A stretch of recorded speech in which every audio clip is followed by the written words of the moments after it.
Hello, my darlings. How we doing? You know, today we're going to talk about identity and what it is that even means. Who do you believe that you are? Who do I believe that I am? Who have I believed that I have been this whole fucking time? First we're going to check in with the mind, body, and the spirit. How we doing? How's your mind? My mind is feeling very free, actually.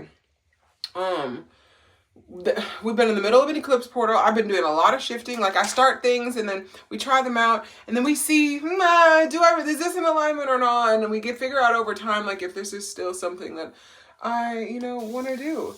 And my mind is, has been very, very logic focused. I'm a heavy Mercury influences in my astrology charts. And what that means for those who are not hip to the info is Mercury is the planet of communication, the mind, strategy, how to get from here to there. And think, he was Hermes, right? He was the winged thing, but the Red Bull gives you wings, energy with the winged sneakers and shit, the messenger.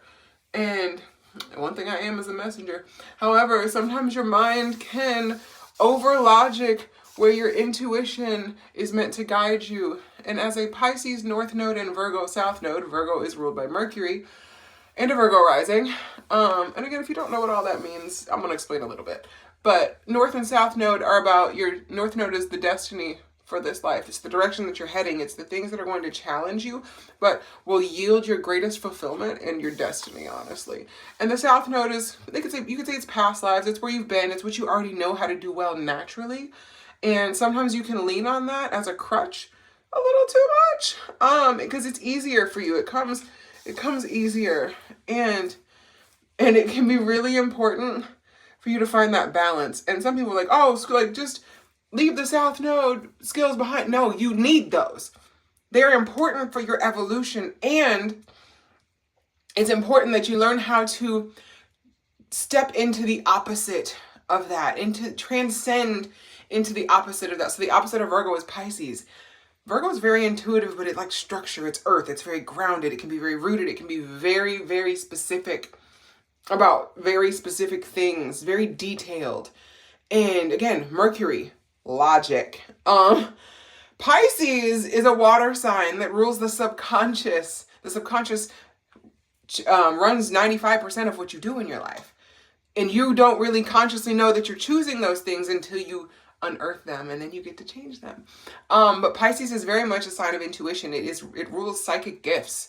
All water signs are psychic, and I'm a Scorpio. So, but it's very much about leading with that intuition, about being so delusional in what I'm creating and believing in myself so much that spirit has no choice but to give that to me, in a sense. Does that make sense? And it's usually not like just saying, here, I'm ordering up, a cheeseburger, spirit, but it's things that are in alignment with me. It's me leaning into where my soul and my spirit is being led, and trusting that I have enough structure to get me there. That's why my words are malleable, structure, and flow.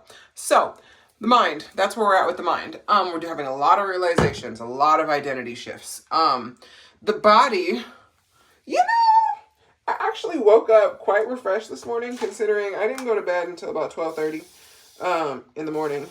And had set I didn't change my alarm, so that's why I also woke up at my normal 5:55 a.m. But was going to go back to sleep, and it was like, I'm actually excited to be awake. I've started shifting and really speaking, I used to pray before I went to sleep whenever I was younger. I was raised Catholic. It's kind of important. Because you had certain prayers you would say. I would say the Our Father. I would pray for everybody in my family. I would never ask for anything for me, but I would pray for everyone else. And now it's not even that, it's not the praying part, but it's the speaking my desires and what I'm aligned with out loud. It's speaking the reality that I'm creating. And so when I did that last night before I went to sleep, I listened to my affirmations and stuff too. But this is another layer that comes intuitively where I'm like, oh, what am I aligning with right now?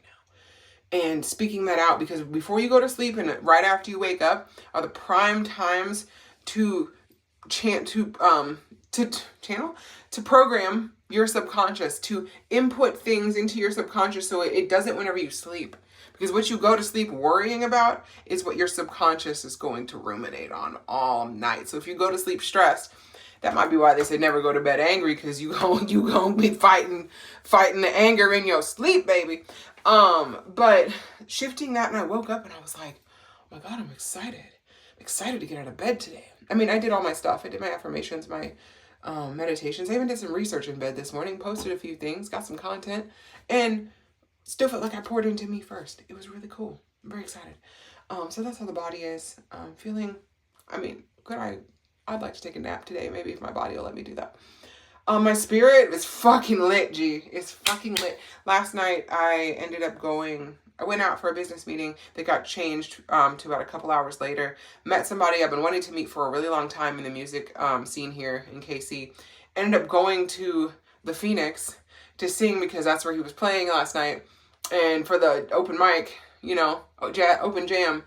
And met some other really amazing musicians and singers and just people. And one of my other friends was there. As soon as I walked in the door, and I said, that is not confirmation that I'm in the right place, because one of my affirmations is I am always at the right place at the right time. Again, my timing is impeccable. I firmly believe that, and I've seen examples of it throughout my life. So anyway, that is where we're at with Mind, Body, Spirit check-in. And so we're going to talk about identity real quick. And do your own check-in, Check in out loud with yourself. Check in the comments below. But identity. So we hold subconscious identities in our subconscious. It's a belief of who you are. Anything after I am can become who you are, right? You get to choose. You have a choice in that. So I am that I am is the statement. I believe that's in the Bible. But it's because I am that. I am everything. We are limitless beings. So anything you put after I am is technically a limiting belief or statement. However, limiting does not have to be negative, because you can focus your energy into the positive things that you desire in your life. So I am a miracle. I am a great communicator. I am focused on my dreams and my goals. I am disciplined in my morning and nightly routines. That's one of my affirmations. I am disciplined in my self-care and rest. I am highly sought after in business and in love. Like there's these statements, right? Where we're curating our experience by what we're telling ourselves over and over again. But if you have some beliefs in your mind that I am not enough, I'm not capable, I'm not loved, nobody loves me, like all of these things, it can really shape your perception and your view of the world, how you think, right? Are you naturally a positive or a negative thinker? Now, the brain is naturally wired for negativity. So that's something to keep in mind, but your nurturing will show up over, to me, this is how I believe anyway, how I feel. I feel like your nurturing will show up over your nature sometimes, depending on the environment you were raised in and what's in your charts, because certain placements can be more prone to people pleasing. Sorry, Libras. I mean, my Venus is in Libra, so I have been exceptionally people pleasing in the past when it came to love, when it came to being valued. Like I wanted to be everything to everyone, and then you're nothing for no one, right? Because you're not being yourself. If everybody likes you, they say that you're not being authentic, because people are gonna not like you. And oh man, yeah, I've experienced a lot of that in relationships. So because I wasn't being me, I was being who I felt like they wanted me to be, so that I would be accepted. Because what I am is somebody who is I can cause a stir within people. I'm an impetus of change, as my godmother puts it. If you're around me for long enough, you are going to shift and change. You're going to start looking at yourself differently. And that was even before I learned a lot of this stuff about me. My language wasn't exactly, I'm going to say like not the best, but it was very pointed. I wasn't mindful with the powers and the skills that I had. So I was just pew, pew, pew, pew, pew. Poking people left and right in places they didn't want to be poked. Like, oh, why are you talking to me about this? I don't want to talk about this. And I was like, but I didn't say anything, but I did. So now I'm learning, like, how to utilize those skills, my powers, for positive, right? And everything was positive intentions, but learning how to really use the gifts and skills that you have is really important. So it comes down to the identity. Let's bring it back to that again. Because I, for a long time, believed that I wasn't enough. I believed that I needed to be of service. Virgo rising. Virgo loves to be of service. It is the maiden. It rules routines. It rules service. It rules health. It rules pets. It rules all of that. That wanting to just help humanity. And my Libra Venus, same thing. You know, wanting to be, it's like the popularity thing, but also conforming to somebody else's standards whenever it's like, no. That's not, I don't subscribe. My Scorpio does not subscribe at fucking all. What a paradox. So if you know your chart, like look at some of the signs in your chart and see, but also if you know yourself, and I'm not going to say if you don't know yourself, but if you've been paying attention to yourself and the patterns that have elicited and have happened in your life, you're going to begin to notice how these identities have been showing up. Now, you don't always have to shift the identity to shift a belief. Not every belief is tied to an identity, but a lot of our beliefs are black holed into one space. And when you can click that open, it's like, yo. So one of my identities was that growing up, and again, love my grandma. She was my second mom. She meant well, right? But curating language, she wanted to make sure that I was well-spoken and that people understood me. Because there were lots of kids and she was like, can't nobody know it. Nobody know what this kid is saying. Like, you will be able to speak clearly, intelligently. I don't know if concisely was on her list, but so when I was little, you know, and this is back in like am I aging myself? But whenever people were, the Valley Girl thing was a thing. Oh my God, like this, like, you know, Clueless time frame, right? I don't know what year that came out. But like was a big word and people still say it today, but I would tell a story and she would, instead of saying, oh, that's a great story, God bless her, she would say, you said like 15 times in that story. And apparently what I would say was, Grandma, can I just be a kid and tell the story? Like, gosh, very Napoleon Dynamite, gosh, guys.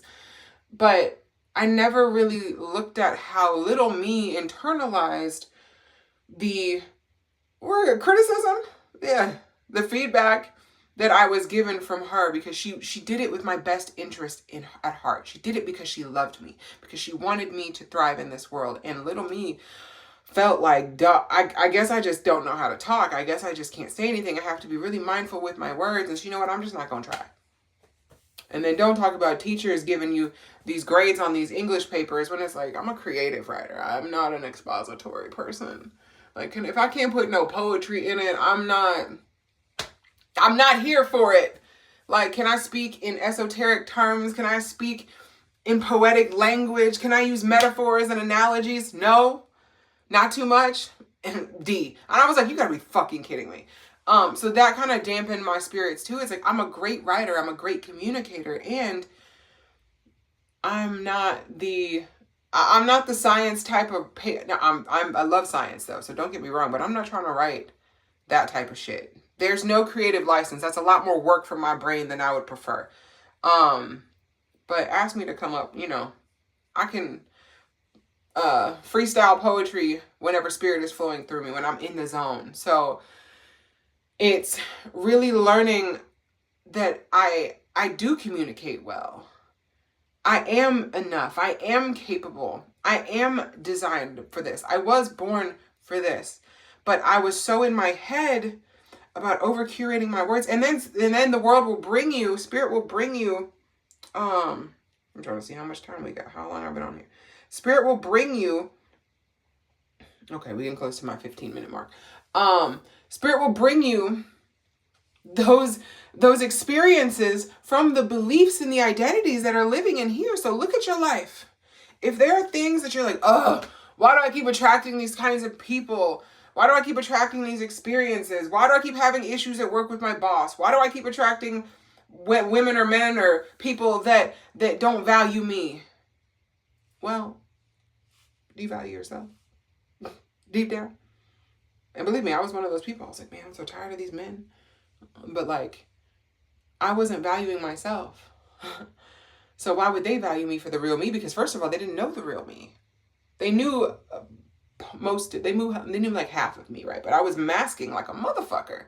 I was conflict avoidant. Instead of calling out red flags when they'd come up, or I would just be like, oh, okay, I'm going to make myself small. Fuck that. Now, dog, show me who you are sooner rather than later so we can decide if this is going to work or not. But I had that breakthrough this week and it was like, wow. And then even this past weekend, I went to an event, and again, I am mixed, biracial, whatever you want to call it. My dad was black, my mother is white.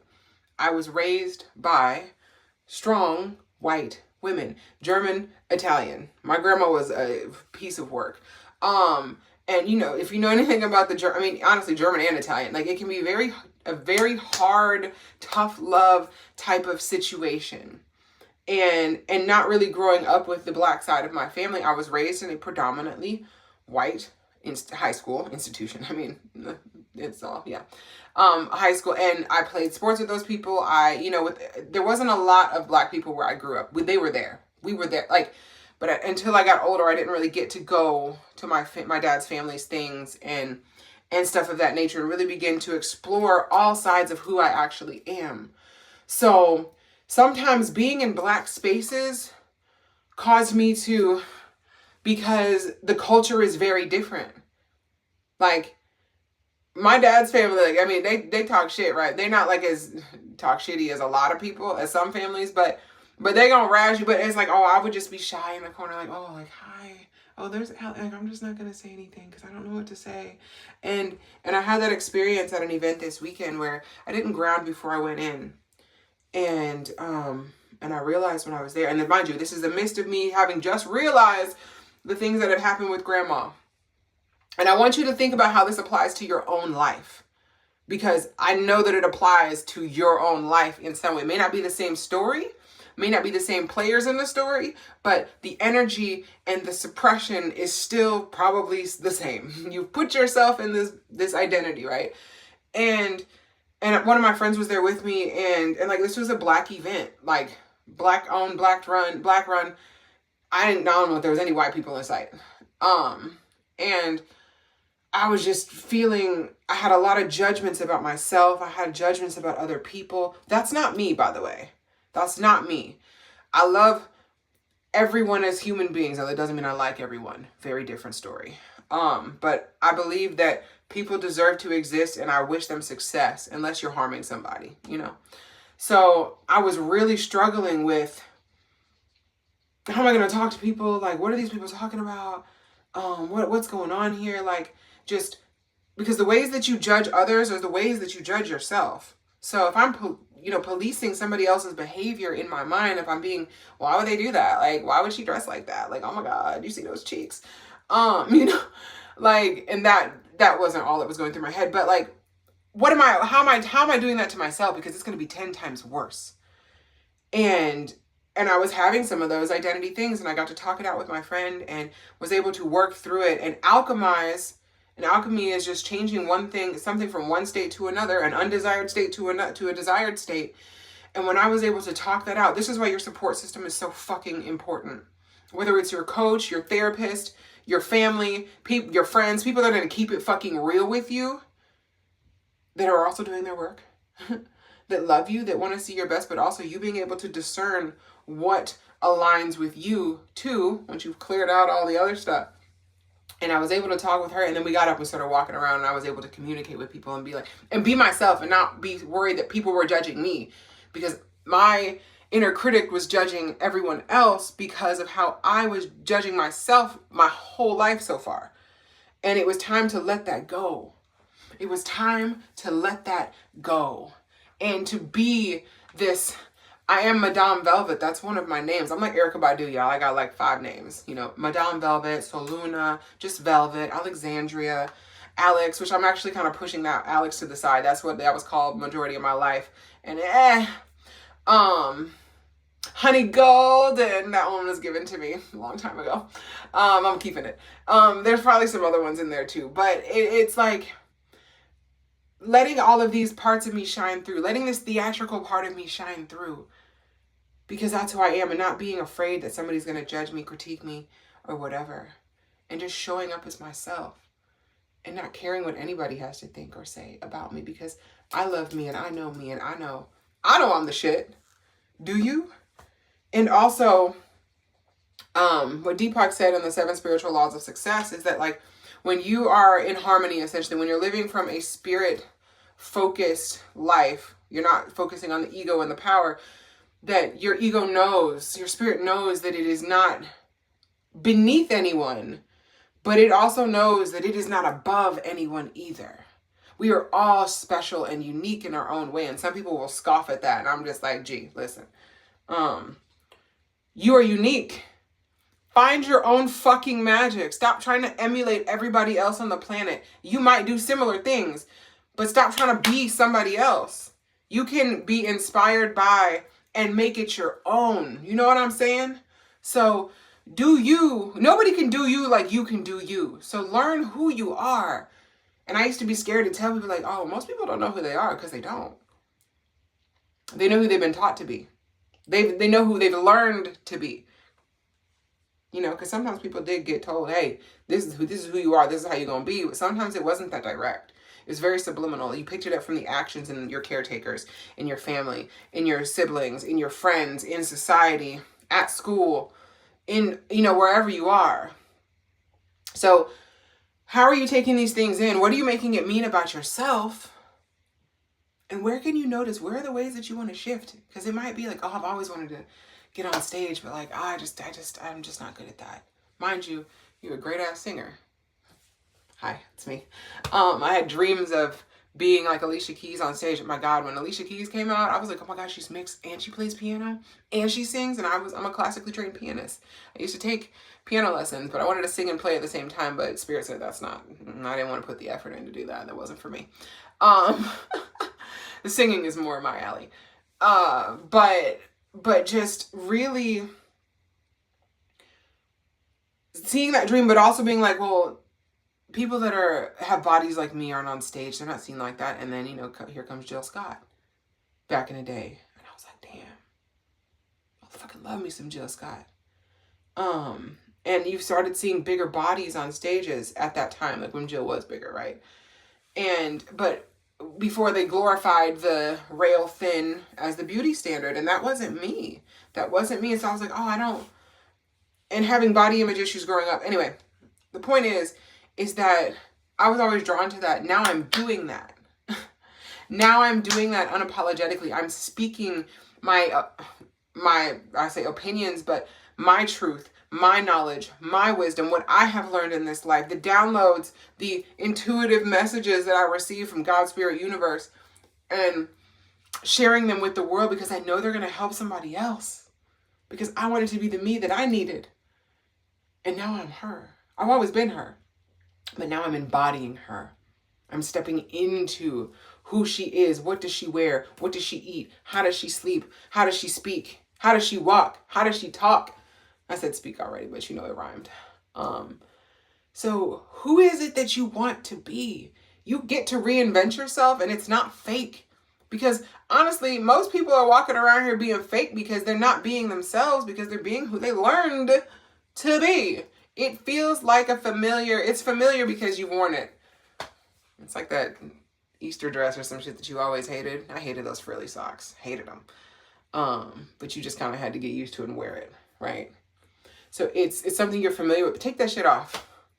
You might be familiar with it, but that ain't your shit. Take it off. Grab the shit out the closet that you really want to wear, that you've been afraid to wear because you're afraid of what somebody's going to say about you. So anyway, my darlings, we are alchemizing identities over here. If you are ready to do this for yourself, it's kind of what I do, whether in one-on-one coaching containers or in the community, Sacred Rituals for Self-Mastery. So lunametanoia.com. Find all my things there. Links will be somewhere below or in my profile, depending on where this is. But it's time to make a change. We are moving into the time where individuality And you learning how to trust yourself to make your own decisions about what's in alignment with you is the utmost importance. Because as everything else is crumbling around us, things are being dismantled. The systems that have been with us for so long are essentially not going to support us in the ways that they have. We have to be able to discern where is in alignment with us, where we can get that support, who we can trust. Can we trust ourselves? Because a lack of trust in others is because you do not trust yourself. So if anybody watching this video is like, well, I don't trust people, you don't trust yourself. And I say that with the utmost, what's the word? Confirmation? That's not the word, but you know, I know that. You don't trust yourself. Oh yeah, I know it. And I just don't trust the people. Everything's a mirror. You don't trust yourself if you don't trust others. And define what trust even means to you. Where was your trust broken in the first place? So you don't have to give somebody your firstborn child or give them your blood to trust them, right? You can trust people in very different ways. Anyway, I love you. If you're ready to do this work, let me know. Because remember, my darling, that you are the ritual. You are the magic. Belief in yourself is the first step to self-mastery. So let's take some first steps today. I love you.